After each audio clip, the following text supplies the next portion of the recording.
Oliver Twist, or The Parish Boy's Progress, by Charles Dickens.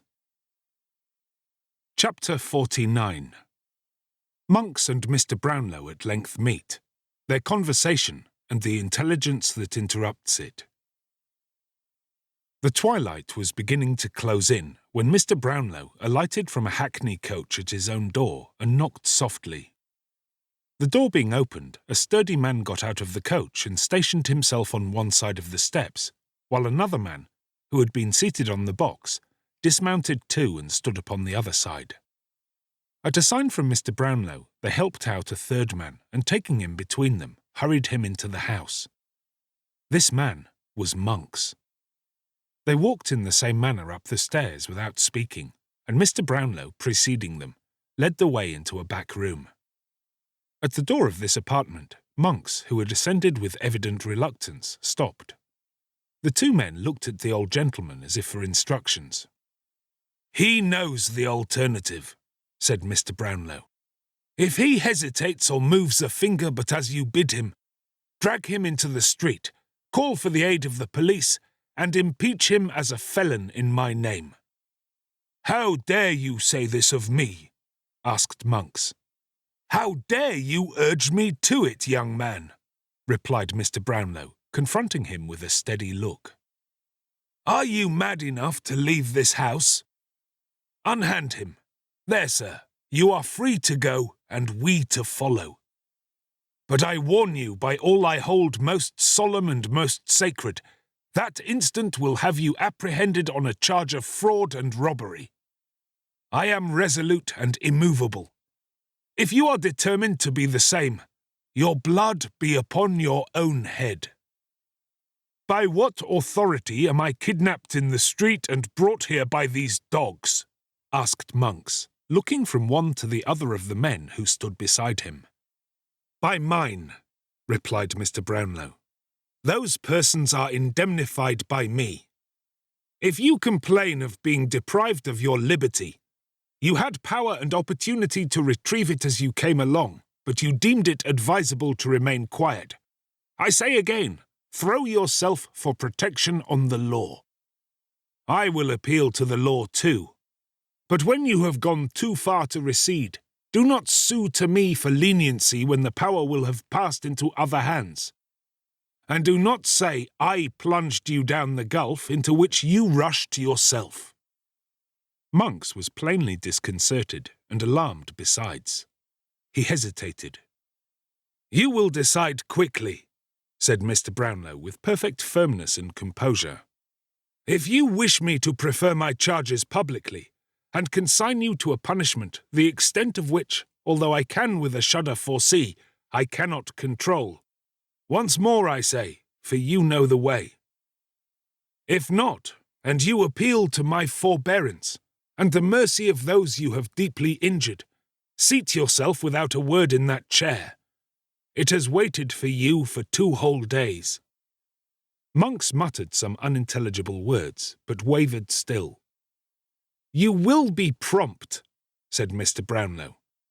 "A word from me, and the alternative has gone forever." Still the man hesitated.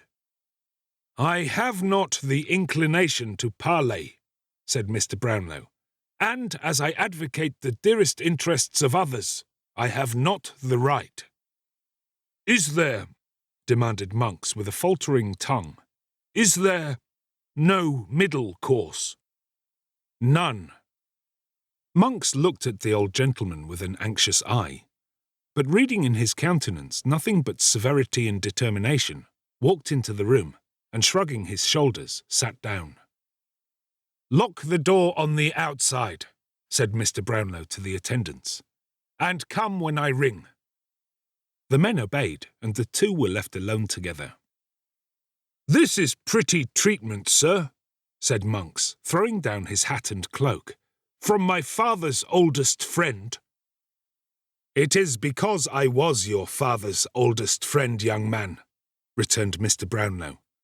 "It is because the hopes and wishes of young and happy years were bound up with him, and that fair creature of his blood and kindred who rejoined her God in youth, and left me here a solitary lonely man. It is because he knelt with me beside his only sister's deathbed when he was yet a boy, on the morning that would, but heaven willed it otherwise, have made her my young wife. It is because my seared heart clung to him from that time forth, through all his trials and errors till he died. It is because old recollections and associations filled my heart, and even the sight of you brings with it old thoughts of him. It is because of all these things that I am moved to treat you gently now. Yes, Edward Leaford, even now, and blush for your unworthiness who bear the name. What has the name to do with it? Asked the other after contemplating, half in silence, and half in dogged wonder, the agitation of his companion. What is the name to me? Nothing, replied Mr. Brownlow. Nothing to you. But it was hers, and even at this distance of time brings back to me, an old man, the glow and thrill which I once felt only to hear it repeated by a stranger. I am very glad you have changed it. Very, very. This is almighty fine, said Monks, to retain his assumed designation, after a long silence, during which he had jerked himself in sullen defiance to and fro, and Mr. Brownlow had sat, shading his face with his hand. But what do you want from me? You have a brother, said Mr. Brownlow, rousing himself. A brother, the whisper of whose name in your ear when I came behind you in the street was in itself almost enough to make you accompany me hither in wonder and alarm. I have no brother, replied Monks. You know I was an only child. Why do you talk to me of brothers? You know that as well as I. Attend to what I do know, and you may not, said Mr. Brownlow. I shall interest you by and by. I know that of the wretched marriage into which family pride and the most sordid and narrowest of all ambition forced your unhappy father when a mere boy, you were the sole and most unnatural issue. I don't care for your hard names, interrupted Monks with a jeering laugh. You know the fact, and that's enough for me. But I also know, pursued the old gentleman, the misery, the slow torture, the protracted anguish of that ill-assorted union. I know how listlessly and wearily each of that wretched pair dragged on their heavy chain through a world that was poisoned to them both. I know how cold formalities were succeeded by open taunts, how indifference gave place to dislike, dislike to hate, and hate to loathing, until at last they wrenched the clanking bond asunder, and retiring a wide space apart, carried each a galling fragment, of which nothing but death could break the rivets, to hide it in new society beneath the gayest looks they could assume. Your mother succeeded, she forgot it soon, but it rusted and cankered at your father's heart for years. Well, they were separated, said Monks, and what of that? When they had been separated for some time, returned Mr. Brownlow, and your mother, wholly given up to continental frivolities, had utterly forgotten the young husband, 10 good years her junior, who with prospects blighted lingered on at home, he fell among new friends. This circumstance at least you know already. Not I, said Monks, turning away his eyes and beating his foot upon the ground as a man who is determined to deny everything. Not I. Your manner, no less than your actions, assures me that you have never forgotten it, or ceased to think of it with bitterness, returned Mr. Brownlow. I speak of 15 years ago, when you were not more than 11 years old, and your father but 31. For he was, I repeat, a boy when his father ordered him to marry. Must I go back to events which cast a shade upon the memory of your parent, or will you spare it and disclose to me the truth? I have nothing to disclose, rejoined Monks. You must talk on if you will. These new friends, then, said Mr. Brownlow, were a naval officer retired from active service, whose wife had died some half a year before, and left him with 2 children. There had been more, but of all their family, happily but 2 survived. They were both daughters, one a beautiful creature of 19, and the other a mere child of 2 or 3 years old. "What's this to me?" asked Monks. "They resided," said Mr. Brownlow, without seeming to hear the interruption, "in a part of the country to which your father in his wandering had repaired, and where he had taken up his abode. Acquaintance, intimacy, friendship fast followed on each other. Your father was gifted as few men are. He had his sister's soul and person. As the old officer knew him more and more, he grew to love him. I would it had ended there. His daughter did the same." The old gentleman paused. Monks was biting his lips with his eyes fixed upon the floor. Seeing this, he immediately resumed. "The end of a year found him contracted, solemnly contracted to that daughter, the object of the first, true, ardent, only passion of a guileless girl." "Your tale is of the longest," observed Monks, moving restlessly in his chair.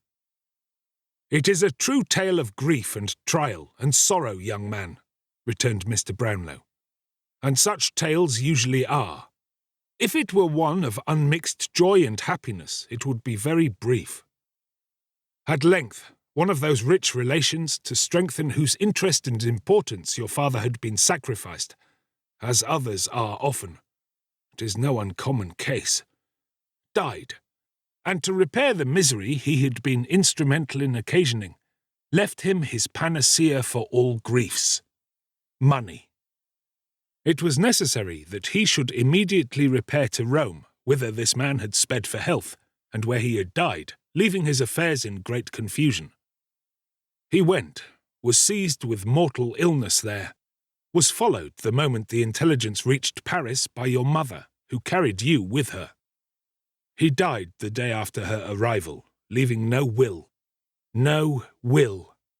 so that the whole property fell to her and you." At this part of the recital, Monks held his breath and listened with a face of intense eagerness, though his eyes were not directed towards the speaker. As Mr. Brownlow paused, he changed his position with the air of one who has experienced a sudden relief, and wiped his hot face and hands. "Before he went abroad, and as he passed through London on his way," said Mr. Brownlow slowly, and fixing his eyes upon the other's face, "he came to me." "I never heard of that," interrupted Monks, in a tone intended to appear incredulous, but savouring more of disagreeable surprise. "He came to me, and left with me, among some other things, a picture, a portrait painted by himself, a likeness of this poor girl, which he did not wish to leave behind, and could not carry forward on his hasty journey. He was worn by anxiety and remorse almost to a shadow, talked in a wild, distracted way of ruin and dishonour, worked by himself, confided to me his intention to convert his whole property at any loss into money, and having settled on his wife and you a portion of his recent acquisition, to fly the country. I guessed too well he would not fly alone, and never see it more. Even from me, his old and early friend, whose strong attachment had taken root in the earth that covered one most dear to both. Even from me he withheld any more particular confession, promising to write and tell me all, and after that to see me once again for the last time on earth. Alas, that was the last time. I had no letter, and I never saw him more. I went, said Mr. Brownlow after a short pause. I went, when all was over, to the scene of his— I will use the term the world would freely use, for worldly harshness or favour are now alike to him. Of his guilty love. Resolved that if my fears were realised, that erring child should find one heart and home to shelter and compassionate her. The family had left that part a week before. They had called in such trifling debts as were outstanding, discharged them, and left the place by night. Why or whither, none can tell." Monks drew his breath yet more freely and looked around with a smile of triumph. "When your brother, a feeble, ragged, neglected child, was cast in my way by a stronger hand than chance, and rescued by me from a life of vice and infamy." "What?" cried Monks. "By me," said Mr. Brownlow. "I told you I should interest you before long. I say by me. I see that your cunning associate suppressed my name, although for aught he knew it would be quite strange to your ears. When he was rescued by me then, and lay recovering from sickness in my house, his strong resemblance to this picture I have spoken of struck me with astonishment. Even when I first saw him in all his dirt and misery, there was a lingering expression in his face that came upon me like a glimpse of some old friend flashing on one in a vivid dream. I need not tell you he was snared away before I knew his history." "Why not?" asked Monks hastily. "Because you know it well." "I?" "Denial to me is vain," replied Mr. Brownlow. "I shall show you that I know more than that." You can't prove anything against me," stammered Monks. "I defy you to do it." "We shall see," returned the old gentleman with a searching glance. "I lost the boy, and no efforts of mine could recover him. Your mother being dead, I knew that you alone could solve the mystery if anybody could, and as when I had last heard of you, you were on your own estate in the West Indies, whither, as you well know, you retired upon your mother's death to escape the consequences of vicious courses here, I made the voyage. You had left it months before, and were supposed to be in London, but no one could tell where. I returned. Your agents had no clue to your residence. You came and went, they said, as strangely as you had ever done, sometimes for days together, and sometimes not for months. Keeping to all appearance the same low haunts and mingling with the same infamous herd who had been your associates when a fierce, ungovernable boy. I wearied them with new applications. I paced the streets by night and day, but until 2 hours ago all my efforts were fruitless and I never saw you for an instant. "And now you do see me," said Monks, rising boldly. "What then? Fraud and robbery are high-sounding words, justified, you think, by a fancied resemblance in some young imp to an idle daub of a dead man's brother. You don't even know that a child was born of this maudlin pair. You don't even know that." "I did not," replied Mr. Brownlow, rising too. "But within the last fortnight I have learnt it all. You have a brother, you know it, and him. There was a will, which your mother destroyed, leaving the secret and the gain to you at her own death.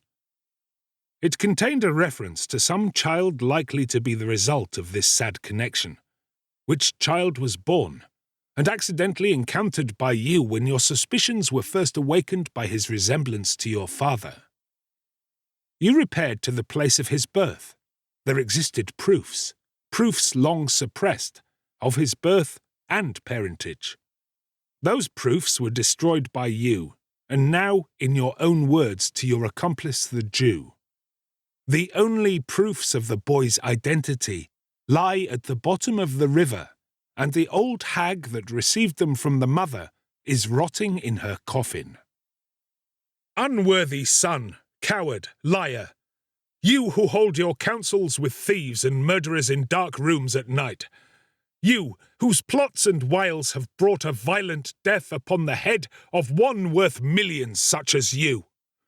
You, who from your cradle were gall and bitterness to your own father's heart, and in whom all evil passions, vice and profligacy festered, till they found a vent in a hideous disease, which had made your face an index even to your mind.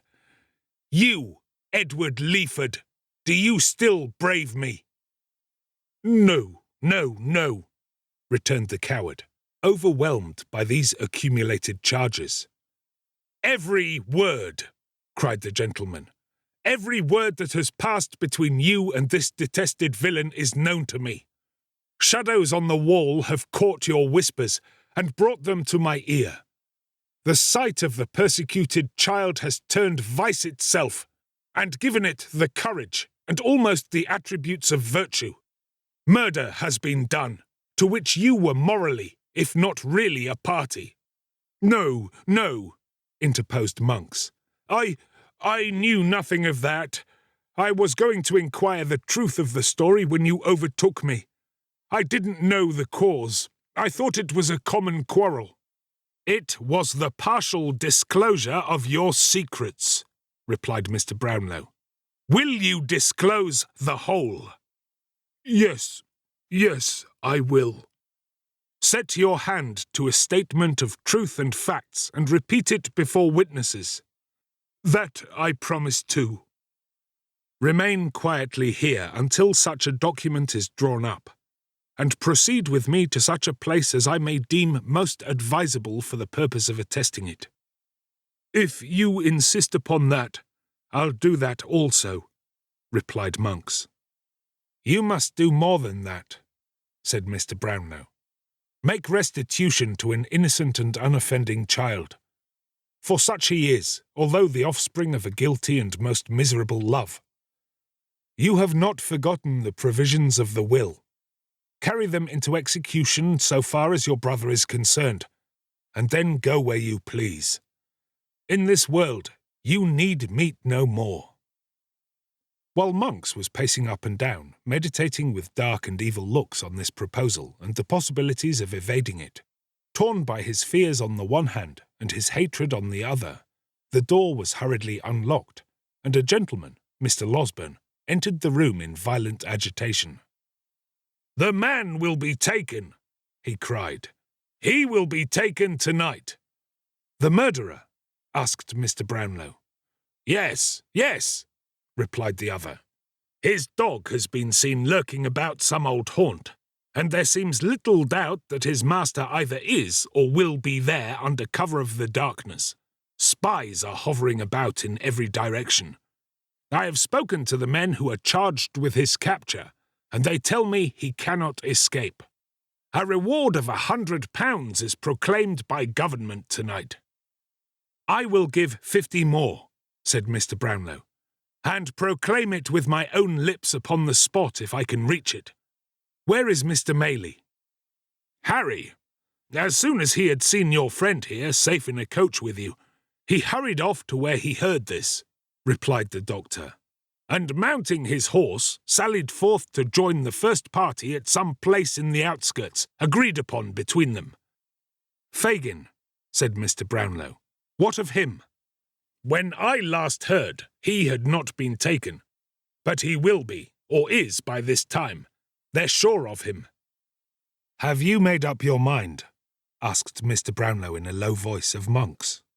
"Yes," he replied. You will be secret with me." "I will. Remain here till I return. It is your only hope of safety." They left the room, and the door was again locked. "What have you done?" asked the doctor in a whisper. "All that I could hope to do, and even more.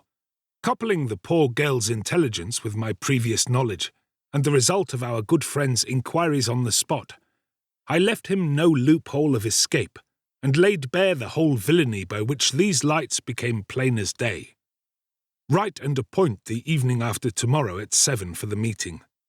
We shall be down there a few hours before, but shall require rest, especially the young lady, who may have greater need of firmness than either you or I can quite foresee just now. But my blood boils to avenge this poor murdered creature. Which way have they taken?" "Drive straight to the office, and you will be in time," replied Mr. Losberne. "I will remain here." The two gentlemen hastily separated, each in a fever of excitement wholly uncontrollable.